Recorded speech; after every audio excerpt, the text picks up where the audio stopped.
नमस्कार दोस्तों, आप सभी का स्वागत है हमारे चैनल प्रज्ञान संस्कृत क्लासेस में। आज हम मृच्छकटिक के प्रथम अंक को पढ़ेंगे। हम इससे पहले प्रस्तावना तक पढ़ चुके थे, तो आज हम उन को पढ़ेंगे जो ज़्यादातर परीक्षाओं में पूछे जाते हैं। तो प्रथम अंक का नाम है अलंकार न्यास, जिसमें कुल 58 श्लोक हैं। तो प्रथम अंक का पहला और दूसरा श्लोक मंगलाचरण से संबंधित है, जिसमें अष्टपदा पत्रा वाले नामक नांदी है और आशीर्वादात्मक मंगलाचरण है। 3, 4, 5 श्लोक में प्ररोचना है। 1, 2 में मंगलाचरण है। 3, 4, 5 श्लोक में प्ररोचना। प्ररोचना का अर्थ है कवि की प्रशंसा। 6 और 7 श्लोक तक प्रस्तावना। प्रस्तावना को ही आमुख कहा गया है। 8वां श्लोक जो आर्य छंद में है और सूत्रधार द्वारा बोला गया है। शून्यं पुत्रस्य गिरहं चिरशून्यं नास्ति यस्य सन्मित्रं मूर्खस्य दिशा शून्या सर्वशून्यं दरिद्रस्य। आर्य छंद में है। सूत्रधार का कथन है कि शून्यम पुत्रस्य गिरहं, पुत्रहीन का घर शून्य है। चिर शून्यम नास्ति यस सन्मित्रम, यस सन्मित्रम जिसका अच्छा मित्र नहीं है उसका सभी समय शून्य है। मूर्खस्य दिशा शून्या, और जो मूर्ख है उसकी सभी दिशाएं शून्य हैं। सर्वम शून्यम दरिद्रस, और जो दरिद्र है निर्धन है उसका तो सब कुछ शून्य ही शून्य है। तो ये सूत्रधार बोलते हैं, आर्य छंद में है और प्रथम अंक में है। किस ग्रंथ से है तो मृच्छकटिक से है, और इसके रचनाकार कौन है तो शूद्रक है। नटी ने किस उपवास को रखा है तो अवरूपपति। अवरूपपति का अर्थ होता है जिससे अनुकूल पति मिले। इसमें नटी अवरूपपति नामक व्रत को रखती है। और इस उपवास के बारे में किसने बताया है तो सूत्रधार के प्रिय मित्र जूड़वर्द ने। जो जूड़वर्द होते हैं वो चारुदत्त के भी मित्र होते हैं और सूत्रधार के भी। उन्होंने ही इस उपवास के बारे में बताया है। अगला कथन है जो चारुदत्त के द्वारा बोला गया है, सर्वकाल मित्रम मैत्रेय प्राप्ता। अरे सब समय का मित्र मैत्रेय आया है। जब मैत्रेय विदूषक आता है तो चारुदत्त मैत्रेय को देखकर कहते हैं कि अरे मेरे सब समय का मित्र मैत्रेय आया है।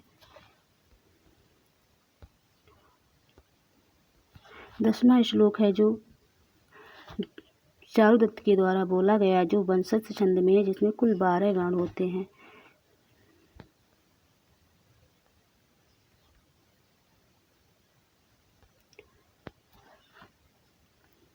सुखम ही दुखा अनुभूय शोभिते गणान्धिकारेव दीपदर्शनम।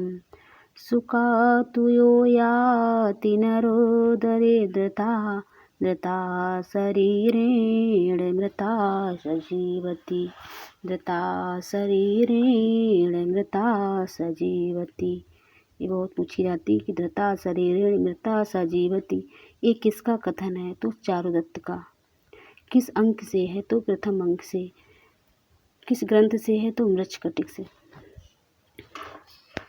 तो चारुदत्त कहते हैं सुखम ही दुख अनुभूय शोभिते, कि दुख अनुभूय शोभिते, दुखों का हे मित्र दुखों का अनुभव करने के अनंतर सुख शोभित होता है तो अच्छा लगता है। कि दुख के बाद दुख का अनुभव करके जब सुख आता है तो अच्छा लगता है। जैसे घना अंधकारे दीप दर्शनम, जैसे घन अंधकार में गहन अंधकार में दीपक का दर्शन। सुखात यो याति नरो दरिद्रता, धृता शरीरे मृता सा जीवति। किंतु जो मनुष्य सुख से निर्धनता को प्राप्त होता है वह तो शरीर धारण किए हुए भी मृतक के समान जीवन करता है। मगर जो मनुष्य पहले सुख को भोगा है बाद में निर्धनता आ जाए तो वो मनुष्य शरीर मृतक के समान जीवन व्यतीत करता है। शरीर तो धारण करता है मगर मृतक के समान अपना जीवन व्यतीत करता है। तो ऐसी प्रकार चारुदत्त भी पहले व्यापारी थे, बाद अब दरिद्र हो गए हैं, तो उन्हीं का भी शरीर तो धारण किए हैं मगर मृतक के समान अपना जीवन व्यतीत करते हैं। इसी के बारे में चारुदत्त कहते हैं किससे, अपने मित्र मैत्रेय नामक जो विदूषक है उससे। तो ये श्लोक किसके द्वारा बोला गया, तो चारुदत्त के द्वारा। अगला श्लोक है अल्पकलेश मरणम दरिद्रम अंतिकम दुखम। अल्पकलेश मरणम, मरने में, मृत्यु में थोड़ा कष्ट है। अल्पकलेशम मरणम, मरने में थोड़ा कष्ट है। दरिद्रम अंतिकम दुखम, किंतु जो निर्धनता है वो कभी ना समाप्त होने वाला दुख है। चारुदत्त कहते हैं कि मरने में कम कष्ट है, थोड़ा कष्ट है, लेकिन जो निर्धनता है वो कभी ना समाप्त होने वाला दुख है। तो ये किसका कथन है, चारुदत्त का। अगला श्लोक है श्लोक नंबर 12, ये प्रथम अंक का। तो कालातये मधुकरा करणा कपूलम, ये किसका कथन है, तो चारुदत्त का, कि कालातय मधुकर करा करणा कपूलम, भौरे जिसकी घनी मदरासी सूख गई है, ऐसे हाथी के कपूल को त्याग देते हैं। जिस प्रकार किसी मनुष्य की वो निर्धनता, गरीबी आ जाती है तो उसके जो पहले के जो दोस्त होते हैं तो वो उसी प्रकार छोड़ देते हैं, जिस प्रकार भौरे हाथी के मदर को सूख जाने से उसके हाथी के कपूल को त्याग देते हैं, वैसे ही जो मित्र होते हैं वो भी त्याग देते हैं निर्धनता में। श्लोक नंबर 13 है भाग्य कर्मेण ही धनानि भवन्ति यान्ति। भाग्य के अनुसार ही, चारुदत्त कहते हैं कि भाग्य के अनुसार ही धन आता और चला जाता है। भाग्य कर्मेण ही धनानि भवन्ति यान्ति, किसका कथन है, तो चारुदत्त का। किस अंक से, तो प्रथम अंक से। श्लोक नंबर 14 की सूक्ति है अहो निर्धनता सर्वापदाम आस्पदम। अहो निर्धनता सब आपदाओं का निवास स्थान है। जो निर्धनता है वो सभी आपदाओं का निवास स्थान है। ये किसका कथन है, तो चारुदत्त का। अगला चारुदत्त का कथन है गृहस्थस्य नित्यो अयम विधि। गृहस्थी लोग होते हैं उनका देवताओं की पूजा करना नित्य क्रम है। गृहस्थी लोगों को देवताओं की पूजा करना उनका नित्य का कार्य है, नित्य कर्म करने चाहिए, ये गृहस्थी का कार्य होता है। तो गृहस्थस्य नित्यो अयम विधि, ये किसका कथन है, तो चारुदत्त का। अगला सूक्ति है आदर्श गति छाया वाम तो दक्षिणा दक्षिण तो वामा। ये किसकी सूक्ति है, तो विदूषक मैत्रेय। विदूषक मैत्रेय कहते हैं, जब चारुदत्त कहते हैं कि देवताओं के लिए बलि दे के आओ, तो वो कहते हैं कि नहीं, हम जो कार्य करते हैं उसका उल्टा ही होता है, इसीलिए देवताओं को बलि देने से कोई लाभ नहीं। तो कैसे, आदर्श गति छाया वाम तो दक्षिणा दक्षिण तो वामा। जिस प्रकार दर्पण में पड़ने वाली परछाई बाएं दाहिनी और तथा दाएं से बाएं हो जाती है, जिस प्रकार शीशे में पड़ने वाली परछाई उल्टी हो जाती है, वैसे ही मेरे कार्य उल्टे हो जाते हैं। ये किसका कथन है, तो मैत्रेय विदूषक का। प्रथम अंक का श्लोक नंबर 17, उसकी सूक्ति है व्यादा अनुसार चकिता हरिणी व्यासी। यहाँ पे बिट का कथन है प्रथम अंक में। बिट और चेट और सकार के द्वारा बसंत सेना पीछा की जाती है, तो बिट का कथन होता है बसंत सेना के लिए कि व्याधा अनुसार चकिता हरिणी व्यासी। तुम शिकारी के पीछा करने से चकित हुई हिरणी के समान क्यों जा रही हो। रोकने के लिए प्रेरित करता है कि हे बसंत सेना, तुम शिकारी के पीछा करने से चकित हुई हिरणी के समान क्यों जा रही हो। तो हिरणी के समान कौन है, बसंत सेना। ये किसका कथन है, बिट का। अगली सूक्ति है स्त्रीणाम सतम मारयामी शूरो अहम। स्त्रीणाम सतम मारयामी, मैं 100 स्त्रियों को मार डालूंगा क्योंकि मैं शूर हूँ। कौन कहता है, सकार कहता है प्रथम अंक में कि मैं शूर हूँ, मैं 100 स्त्रियों को मार डालूंगा। अगला कथन है सकार का मुमुर्ष्यो भवति ना सा खलु जीवति। जो मरने वाले होते हैं वो निश्चित रूप से जीवित नहीं रहते, उनको जो मरना ही है।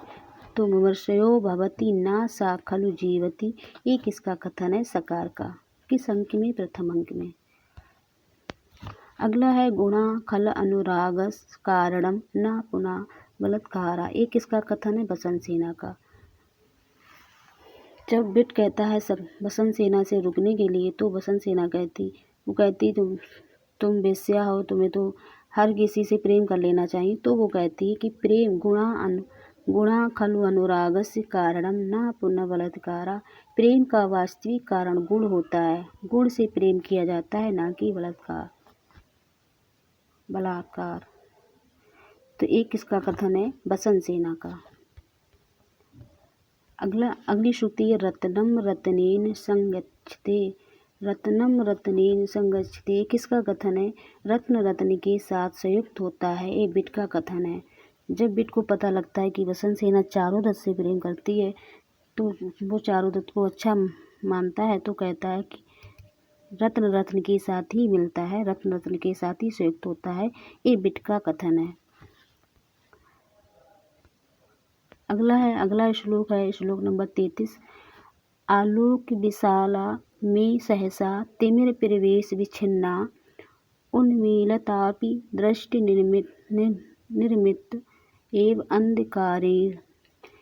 बिट का कथन है कि प्रकाश में विस्तृत मेरी दृष्टि अंधकार में प्रवेश करने से सहसा अवरुद्ध हो गई है। मेरी आंखें खुली होकर भी अंधकार ने बंद सी कर दी हैं। जब बसंत सेना उसे दिखाई नहीं देती है और उस टाइम अंधेरा हो जाता है, तो यहाँ पर बिट का कथन होता है कि प्रकाश में विस्तृत मेरी दृष्टि अंधकार में प्रवेश करने से सहसा अवरुद्ध हो गई है।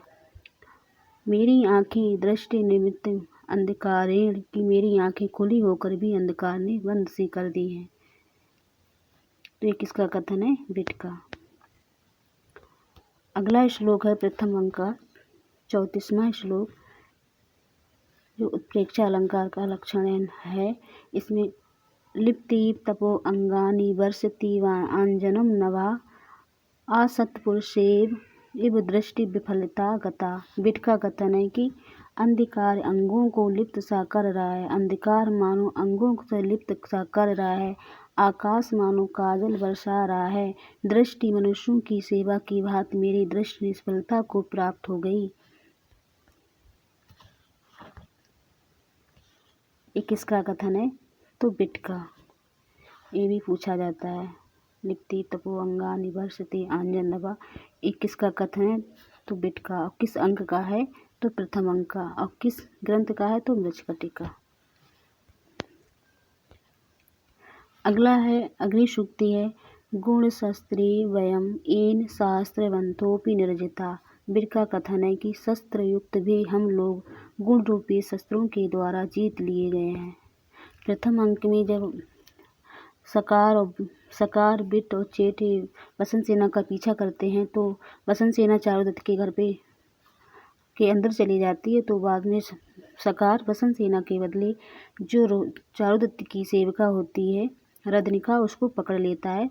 तो बाद में उसे पता लगता है कि चारुदत्त की सेविका है। तो वो बिट कहता है कि शस्त्र युक्त भी हम लोग गुण रूपी शस्त्रों के द्वारा जीत लिए गए हैं।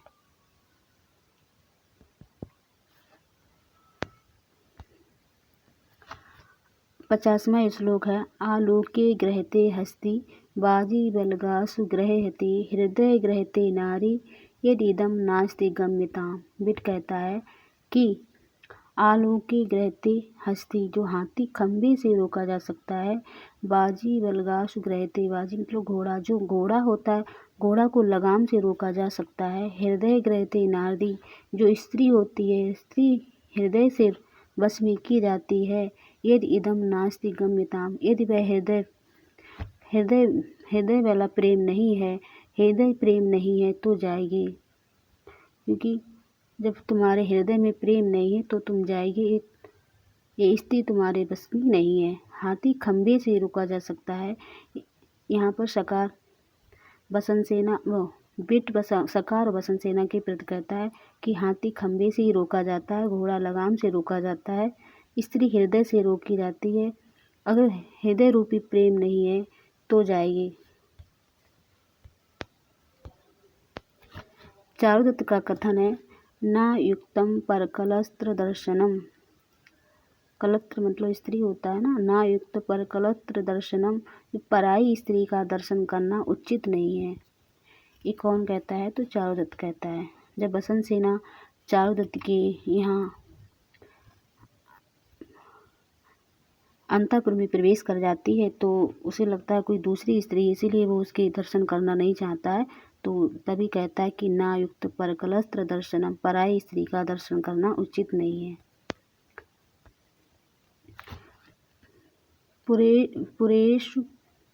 पुरुषेषु न्यासा निक्षेप्यन्ते न पुनर्गृहेषु।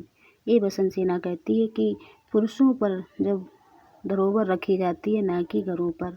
जब बसंत सेना प्रथम अंक में चारुदत्त के यहाँ अपने आभूषण रखती है तो चारुदत्त कहता है कि ये घर मेरा धरोहर रखने लायक नहीं है, क्योंकि ये सब जंजर हो गया है घर। तो तब बसंत सेना कहती है कि पुरुषों पर धरोहर रखी जाती है न कि घरों पर। चारुदत्त का कथन है, बहुदोषा ही सबरी, रात्रि वास्तव में बड़ी दोषपूर्ण होती है। बहुदोषा ही सबरी किसका कथन है? चारुदत्त का। तो रात्रि वास्तव में बड़ी दोषपूर्ण होती है। तो प्रथम अंक समाप्त हुआ कि मैंने मेन सूक्तियों को लिया है। अगर कहीं पे गलती हो तो उसके लिए मैं क्षमा चाहती हूँ। नमः संस्कृताय।